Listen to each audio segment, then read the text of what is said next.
Hallo ihr Lieben, diese pastellgrüne Waldmeistertorte schmeckt einfach nur himmlisch. Sie kommt ohne Backen aus, braucht aber eine etwas längere Kühlzeit. Am besten bereitet ihr sie deswegen schon am Vortag zu. Für den Boden braucht ihr 200 Gramm fein zerkrümelte Löffelbiskuits und 130 Gramm zerlassene Butter. Und für die Creme braucht ihr 300 Gramm Frischkäse Doppelrahmstufe, 100 Gramm Magerquark, 130 Milliliter Wasser, 500 Milliliter Sahne, 2 Päckchen Götterspeise Waldmeister zum Kochen, 100 Gramm Zucker, ein Päckchen Vanillezucker und den Saft und die Schale einer unbehandelten Bio-Zitrone. Und für das Topping braucht ihr dann später noch ein Päckchen Götterspeise Waldmeister zum Kochen, 70 Gramm Zucker, 350 Milliliter Wasser und wenn ihr habt, frischen Waldmeister. Das ist aber optional.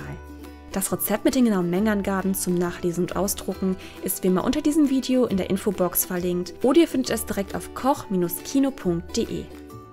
Als erstes wird der Boden vorbereitet. Dazu werden die zerkrümelten Löffelbiskuits einfach gut mit der zerlassenen Butter vermengt. Das Ganze sollte aussehen wie feuchter Sand. So kommt die Masse dann in eine mit Backpapier ausgelegte 26er Springform und wird gleichmäßig festgedrückt.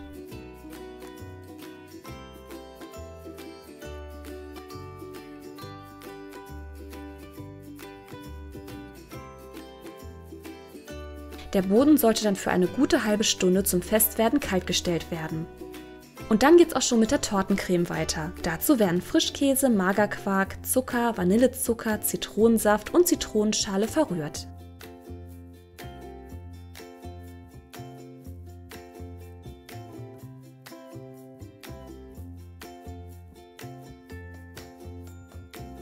Die Sahne wird aufgeschlagen und kurz in den Kühlschrank gestellt.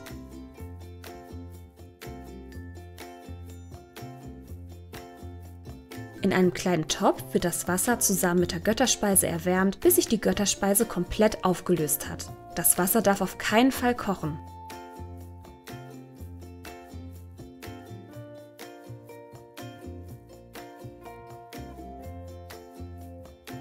Wenn es soweit ist, wird die Temperatur angeglichen. Dazu wird zunächst nur eine kleine Menge der Frischkäsemasse zur Götterspeise gegeben und glatt gerührt. Dieser Schritt ist wirklich super wichtig, damit die Gelatine später gleichmäßig in der Füllung verteilt ist und nicht ungleichmäßig geliert. Anschließend kann das Ganze dann komplett verrührt werden.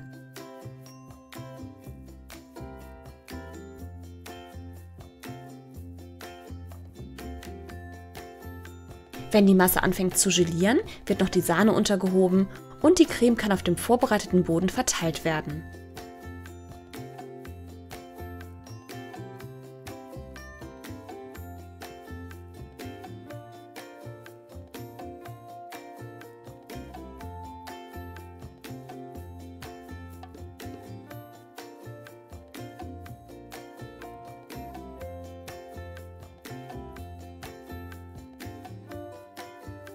Die Torte sollte dann für mindestens 4 Stunden kaltgestellt werden.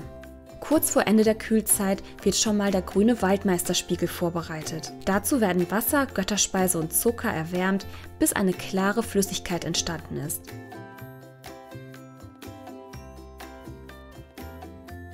So sollte das Ganze dann unbedingt auf Raumtemperatur abkühlen. Zum Schluss kann der Spiegel vorsichtig auf der Torte verteilt werden. Ich habe jetzt vorher noch etwas frischen Waldmeister auf die Creme gelegt, das ist aber optional.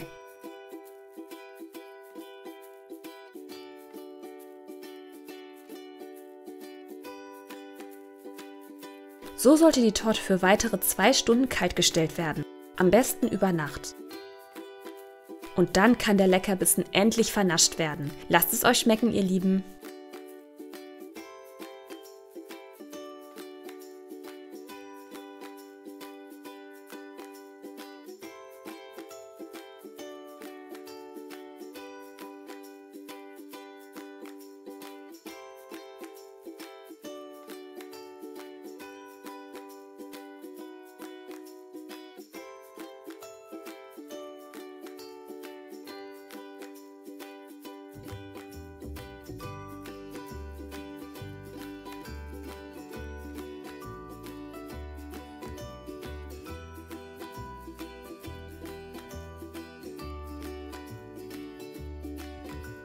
Wir hoffen, euch hat das Video gefallen und wünschen euch ganz viel Spaß beim Ausprobieren. Falls ihr die Rezepte ausprobiert, könnt ihr uns eure Bilder sehr gerne auf Facebook oder Instagram mit dem Hashtag Kochkino schicken. Über eure wunderschönen Bilder freuen wir uns immer sehr.